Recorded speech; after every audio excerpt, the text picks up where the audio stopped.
Now we discuss some important questions of teaching aptitude.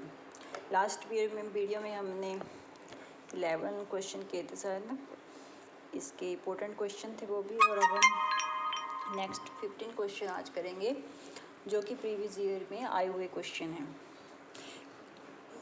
चलो हम start करते हैं। The most appropriate purpose of learning is, ये 2007 में आया था।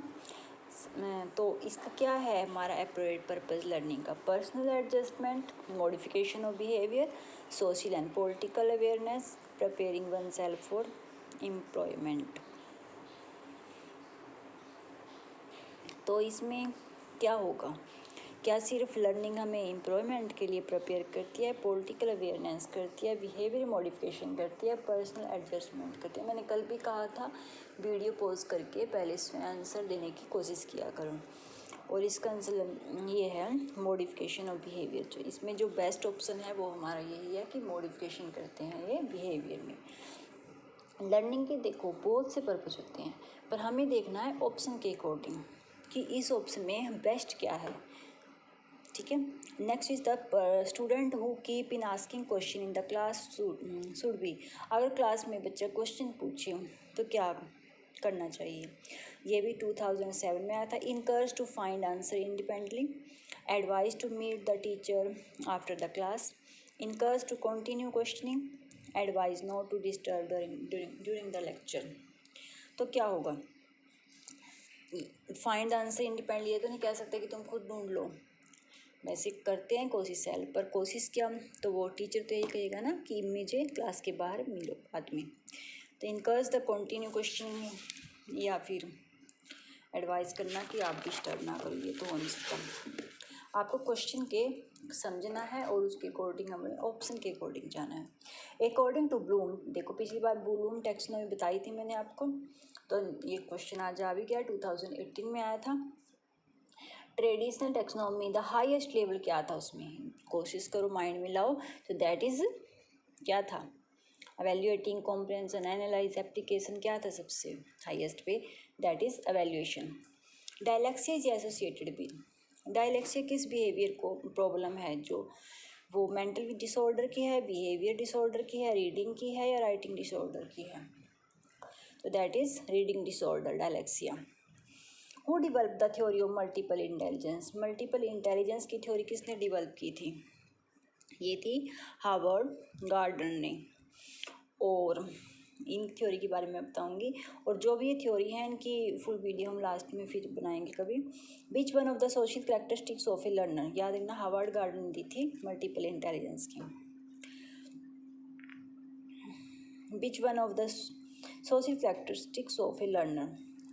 पावर ऑफ सेंसरी परसेप्शन या फिर thinking ability, power of synthetic imagination, ability to relate one self with others. तो क्या होगा इसमें characteristics of learner? That is ability to related one self with others. For an efficient and durable learning, learner should have क्या करेगा? Ability to learn only, request level to motivation only, या opportunity to learn only, या फिर desirable level of ability and motivation. तो इसमें क्या है कि सिर्फ लर्न के लिए एबिलिटी करते हैं, या फिर मोटिवेशन करते हैं, या फिर सिर्फ लर्न करने की अपॉर्चुनिटी देते हैं, या फिर desirable level of ability and motivation? That is answer, here is answer is D, desirable level of ability and motivation. Which one of the highest level of learning? ये क्वेश्चन आया था जून 2013 में।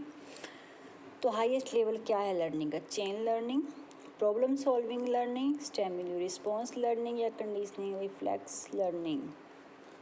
Right answer is conditioning reflex learning. ये conditioning reflex learning जो Pavlov ने दी थी वो है ये, एंड इसके बारे में डिटेल में हम नेक्स्ट वीडियो में देखेंगे सभी जो भी थ्योरीज हैं, जो भी लर्निंग की थ्योरीज हैं इनकी। And conditional reflex also called acquired reflex, इसको एक्वायर्ड रिफ्लेक्स भी कहा जाता है कि कुछ हम एक्वायर करते हैं लर्निंग में। Is an automatic response to a stimulus that differs from that initially cause the response. क्या है इसमें कि ऑटोमेटिक रिस्पॉन्स देते हैं क्योंकि उसमें जो एग्जाम्पल दिया गया था वो डॉग का दिया गया था ना, कि हम कैसे ऑटोमेटिकली हम रिस्पॉन्स आता है हर चीज़ के, that initially causing the response but that has become associated with the bioreception. So repetition is a process known as classical conditioning. जो प्रोसेस है इसको क्लासिकल कंडीशनिंग कहा जाता है. Such a reflex is developed gradually external stimulus. This is considered the highest order of learning above the एक 8 condition of learning hierarchy. इसमें learning hierarchy की जो दी गई है वो 8 कंडीशन है. ये जो हायरार्की दी थी वो रॉबर्ट एम गेग्ने ने दी थी. इसमें सबसे कहा था उन्होंने प्रॉब्लम सॉल्विंग लर्निंग, फिर रूल लर्निंग, फिर concept learning, discrimination learning, verbal chain learning, stimulus response learning और लास्ट में signal learning. Next question is, which of the following learner characteristics is highly related to effectiveness of teaching? Prior knowledge of the learner, educational status of the parents of the learner, peer groups of the learner, family size from which the learner comes. इसमें भी यही आएगा, prior experience of the learner. Verbal guidance is least effective in the learning of, ये आया था 2007 में दिसंबर में. Verbal guidance least effectiveness सबसे क्या है, तो वो यही है ना, रिलेशनशिप, एप्टीट्यूड, एटीट्यूड और स्किल्स तो गाइडेंस में आएंगे verbal. Next is attitudes, concept, skills and knowledge are product of. जून 2009 में था ये, कि जो एटीट्यूड है, कॉन्सेप्ट और स्किल है, ये किस चीज़ के प्रोडक्ट माने जाएंगे? नॉलेज, लर्निंग के, रिसर्च के, heredity and explanation, that is learning के. Which of the following is not a product of learning. देखो यही क्वेश्चन है, किस तरह घुमाकर पूछा गया है. यहाँ पर ये है कि एटीट्यूड, कॉन्सेप्ट और स्किल, नॉलेज जो है वो उसकी किस चीज़ के प्रोडक्ट हैं, तो लर्निंग है. ये 2009 में पूछा गया था, ये भी सिर्फ में लर्निंग पूछी. ये भी है, which of the following is not a product of learning. कौन सा इसमें नहीं है प्रोडक्ट लर्निंग का, तो वो देखो एटीट्यूड्स एंड नॉलेज है, कॉन्सेप्ट तो है ही, मैच्योरेशन नहीं है. Next is a good teacher should have which of the following features. कल हमने ये क्वेश्चन किया था, वो अलग वे में पूछा गया था और ये अलग वे में पूछा गया है. 2005 में आया था. Should be very intelligent, should level a simple life, should be well observe in student, subject matter, या should have real affection for his student. तो इसमें क्या आएगा कि उसको रियल अफेक्शन होता है अपने स्टूडेंट्स के साथ. देखो ऑप्शन उसमें अलग पूछे गए थे, इसमें अलग. हमें ऑप्शन के अकॉर्डिंग जाना है कि जो इस ऑप्शन में सबसे थे. इंटेलिजेंट तो होते हैं, ऑब्जर्व मैटर, सब्जेक्ट मैटर को भी वेल ऑब्जर्व करते हैं, पर हमें इनमें से सबसे बेस्ट ऑप्शन देखना होता है. वैसे थोड़े मैंने गुड करेक्टरिस्टिक टीचर्स के कुछ करेक्टरिस्टिक्स लिखे हैं. जैसे देखो, sound subject knowledge, prepare with clear objectives for lessons, rapport with subjects, approachable and affectionate, good communication, strong work ethics, effective class management, encouraging.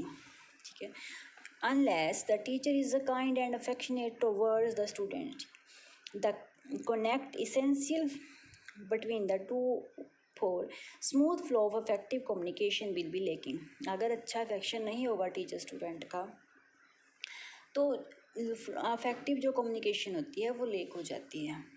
And this will defeat the very purpose of teaching learning process. कि जो हमारी defeat होती है, हमारे जो purpose हैं वो सही तरीके से नहीं हो पाते. Active teacher is one who can.